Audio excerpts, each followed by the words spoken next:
Hi everyone, it's Comfort here. Welcome back to my channel. So in this video I'm going to be showing you our journey from Tbilisi, Georgia to Lagos, Nigeria. So we had stayed in this country for over 2 years. We came in 2021 and we left 2023. So as at this moment, I took this particular video in July 19, 2022. So we are going shopping.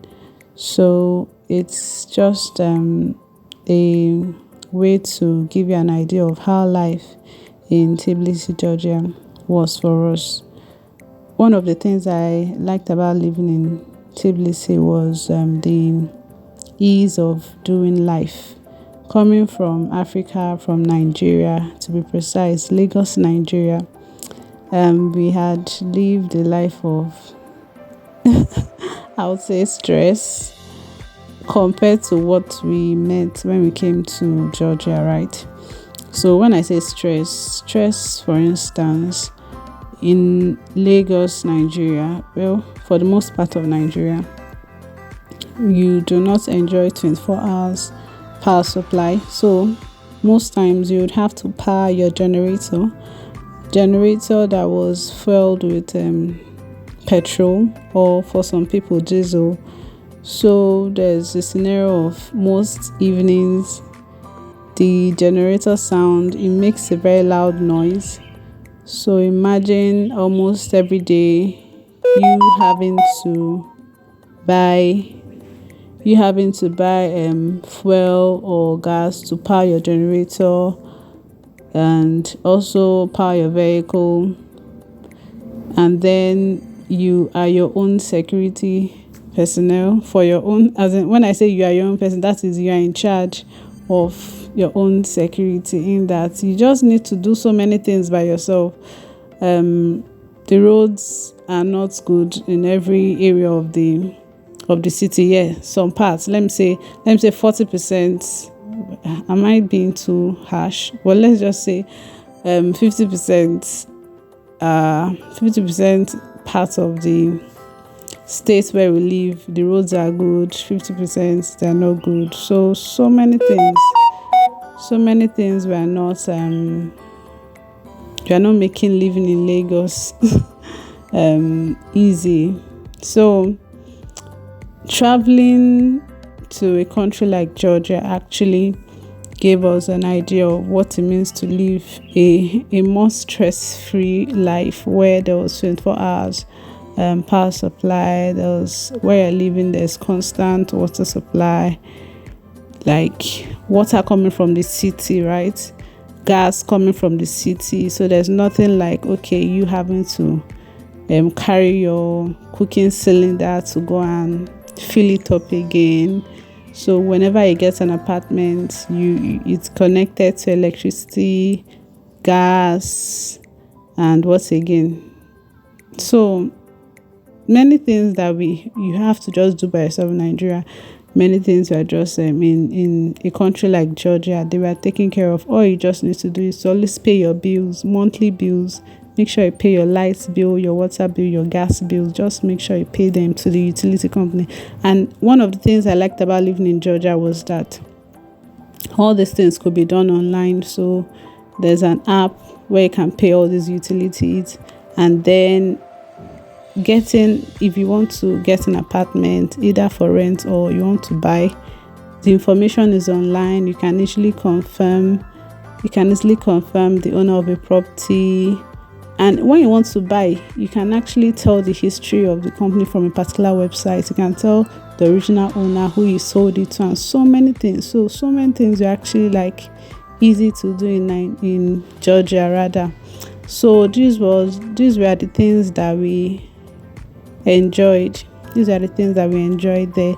So before I wanted to show the journey to Lagos, I said I was going to take my time to appreciate living in a country like Tbilisi. Yes, the country is a small country, not too large. I would say the size of Georgia could be the size of one state in Nigeria, maybe a large northern state one of those large northern Nigerian states. Maybe that's the size of Georgia. Maybe. Or maybe two of them put together, but to show how small it is. So imagine their population being less than 4 million. Okay, maximum, according to the estimate we saw on the internet, is around 4 million. That's just the population of a small state in Nigeria. Just Lagos alone. Lagos has over 20 million and Nigeria has like over 200 million. So imagine 200 million.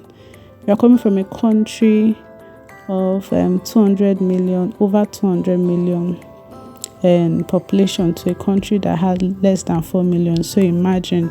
So the difference was very vast. So you rarely see crowded, and you rarely see like, yeah, there was traffic because it was the capital city, right?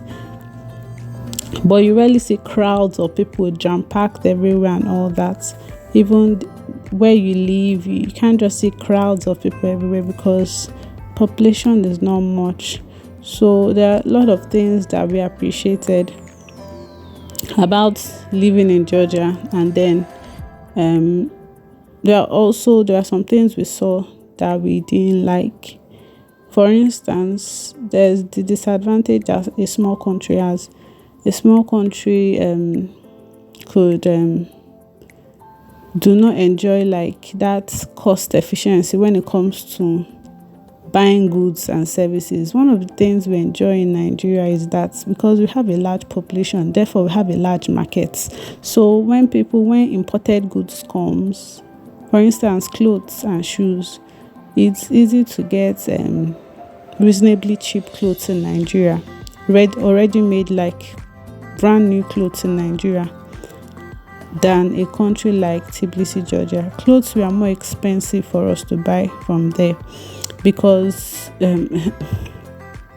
importing from China to that place will cost the person a lot of maybe cost to import it, and then the market is small, so their profits, they can't even you can't maximize your profits in terms of having many people to buy from me. I don't know if you understand what I mean, but that's what we just saw about the downsides of being a small country. And then their workforce, because of their low population rate, labor can be very cost. So imagine you have furniture to make, or you want to do a repair, electrical repair in your home. We realized initially when we came, we didn't understand the value of their currency yet, but with time we now understood that their labor was actually expensive. So in a country like Nigeria, labor is actually cheap. So what it did for us was that we began to appreciate Nigeria more. We saw the things, the good things that we were enjoying in Nigeria. A key example is cheap labor. Of course, Nigeria has its many challenges. So there are some things that we liked about there, and then there are some things that we just noticed that they did not have. But all in all, it was a wonderful time living in TBILISI, Georgia, and I wanted to share that with you all. So here we are just finished shopping, and I was like at the counter emptying the cart and all that. And then for the children, that period was like a period of exposure for them from that young age. So it was a beautiful time that we had there. But of course, if you traveled with the mentality that, oh, you are going to look around, you just wanted to explore and have an adventure, we always knew that Nigeria, no matter where we are in the country, in the world rather, we always knew that Nigeria was just home. So after that long time, we knew that we had to return. So towards the end of the video, you'd see the days before we traveled, the last activity that we did before we then traveled back to Nigeria.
I learned so many things during that time.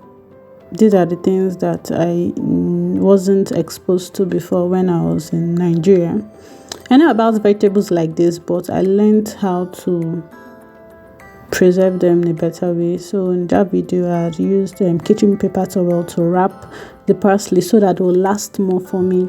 And I also got exposed to new recipes, and it was beautiful trying out different recipes. So with a different climate, we knew that in order to maintain our health, there were certain things that we had to consciously reduce. So we realized that we had to reduce our carbohydrate intake and increase on our vegetables. So they encouraged me to start exploring other types of foods, and this is one of the vegetable curry I tried out. So I was glad. As a mom, when you try out new recipes and the family enjoy it and all that, so it will encourage you to do more. So there are a couple of recipes that I tried. So there are times when I'll cook that I'll be the only one to eat it. So there are some that became like a staple in the home. So this is one of them. There are so many others. I remember making a chickpea. I remember making chickpea curry, and then chickpea curries and lentils too. So those ones were repeat. I was always cooking curry, different types of curry. That vegetable curry that you just saw. I made lentils. I also make chickpea. So those are the things we realized that were good for the winter season, because you would mostly be spending time indoors.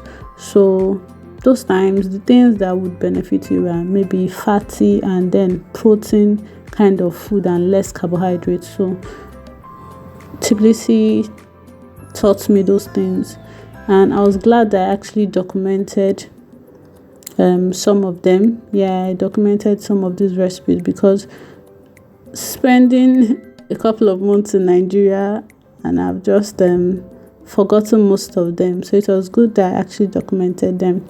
So this was Christmas. This particular day, we just went out to enjoy the Christmas decorations, and not just inside the galleria. We actually went outside. The one I showed initially, the big tree-like structure at the roundabout, the Freedom Square, that was not the only one. The whole road was full of decorations. It was so beautiful, but I cut out that part of the video. But for those of you that have been following me since, that have been my subscribers since 2021, 2022, this was 2022 Christmas. Was it Christmas of 2022? I think this was 2023. So if you've been following me, you must have seen that particular part of the video where I videoed the street lights. They are very beautiful, but I took them out. Because of the music. If you notice, I took out the music in all these videos because of copyright issues.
So remember the part where I said that cost of labor in Tbilisi is on the high side. So it got to a point where we just decided to get one tool or the other to do some things ourselves. And then one of the things I liked about the time we spent there, I had the opportunity to homeschool the children. Well, not completely homeschool, they did online schooling. So I was more like an assistant and teacher, making sure that they were following their class and all that. Before then, they had done like 6 months in their kindergarten, but I had to pull them out when they started speaking their language, and I was like, no, we don't want to change our children to strangers to us, as in speaking. Yeah, some people are like, we should have allowed them, but no. Different families have their different goals. That's not part of our goal, to get them to start speaking the Georgian language, which is called the Georgian language. What is it called again? Imagine, I can't remember it. This is their local bread, puri. That's the shaped bread, and see that oven, that thing there is the oven. Yes, I just captured all those moments. Yeah, I said that TBILISI taught me many things. Being there taught us how to eat better. So this was me grilling. This was like grilled salmon fish. So we just knew we had to eat better and all that because of the different climates where we are. So this was one of the things I was making. And then this was like a smoothie. So I realized that I still needed fiber in my smoothie. So there was chia seed in this. This was like strawberry and apple. Yes, I had blended strawberry and apple, then sprinkled soaked chia seed in them. But I still cut chunks of apple in them for more fiber. And then this was something I realized about free range eggs. So the eggs that we had been getting most times were purely golden yolk, but these ones with gray yolk, I realized that these ones with gray yolk were the ones I used to eat when I was little. So when I noticed them when we started buying free range eggs, then I now knew that there is actually a difference in your free range eggs.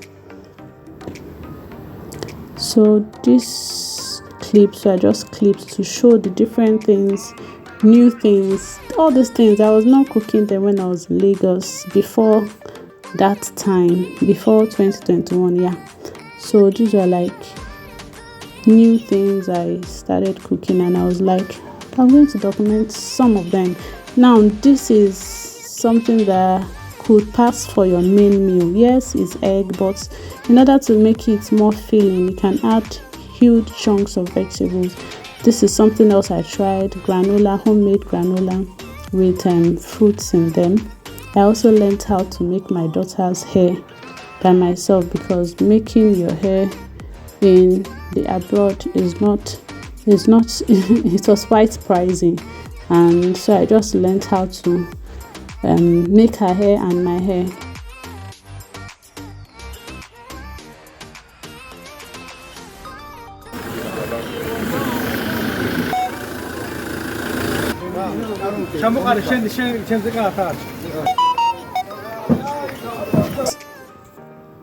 So Tbilisi favored us. Yes, Tbilisi favored us.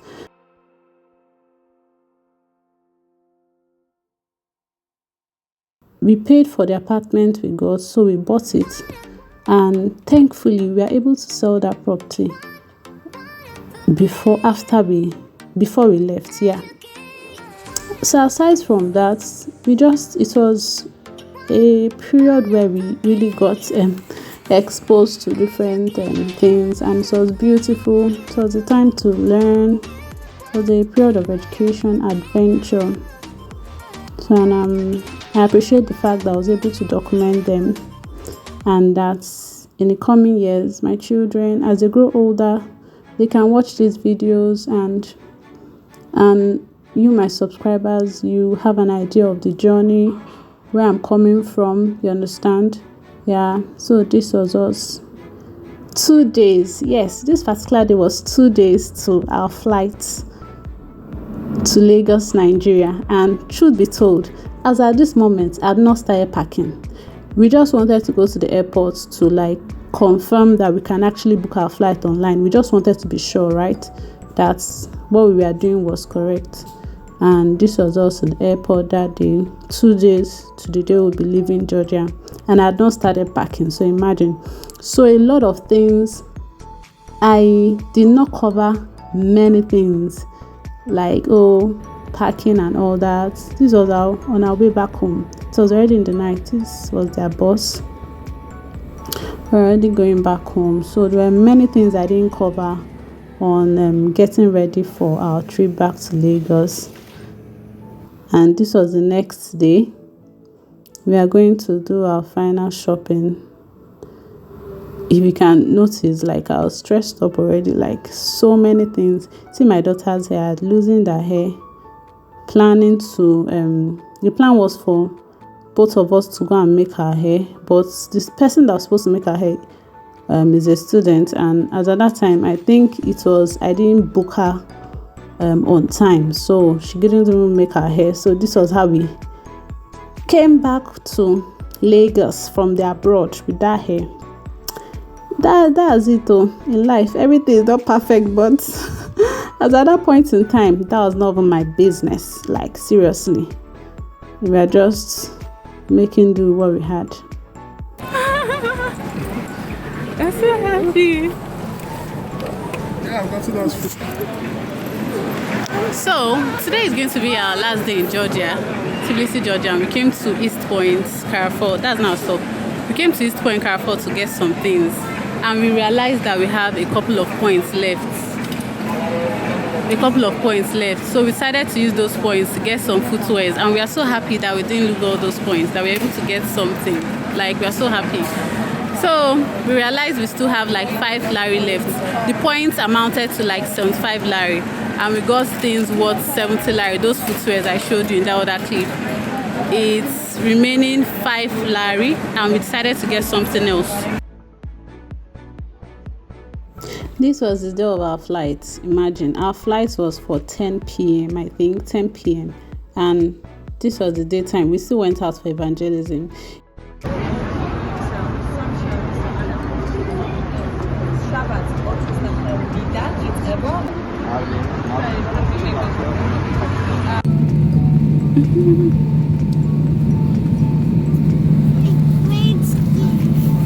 Yes, Qatar Airways gifted the kids some activity,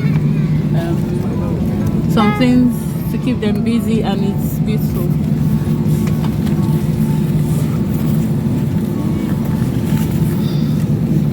So they have some things to keep them busy on flights. That's innovative. That's nice.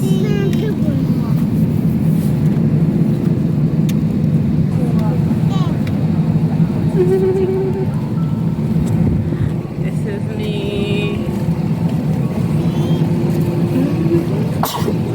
God bless you. Say hi.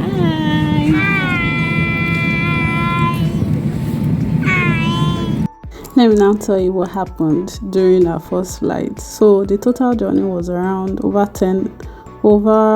12 hours, yeah, because we had 4 hours flight from Tbilisi, Georgia to Qatar, that's to Doha, Qatar, yeah, first. And if you recall, I told you our flight was for 10 p.m. So 10 p.m.